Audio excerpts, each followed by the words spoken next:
शहरातील बिजापूर नाका ते सैफुल सर्व्हिस रोडवरील फळ विक्रेते, भाजीपाला विकणारे तसेच वाळू डेपो, टपऱ्या इतर अतिक्रमण या ठिकाणी झाले असून काही दिवसापूर्वी महापालिका आयुक्त डॉक्टर सचिन ओंबासे यांच्यासह पोलीस उपायुक्त विजय कवाडे, उपायुक्त तैमूर मुलाणी, सहाय्यक आयुक्त शशिकांत भोसले सह नगररचना संचालक मनीष भीष्णुरकर, पीडब्ल्यूडी हायवेचे सुतार राजगुरू, नीलकंठ मठपती, अतिक्रमण विभागाचे हेमंत डोंगरे, सुफियान पठाण आदी मान्यवर उपस्थिती होते.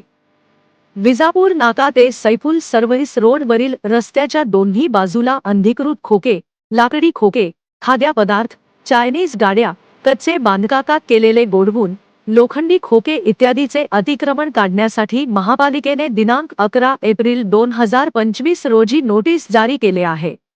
या रस्त्यावरील अतिक्रमण ज्याचे आहे त्यांनी स्वतःहून कडून घ्यावे, अन्यथा महापालिका कारवाई करीत येणारा खर्च दोषींनी भरावे लागेल, असे आवाहन आयुक्त डॉक्टर सचिन ओंबासे यांनी केले. ब्युरो रिपोर्ट, जम न्यूज इंडिया.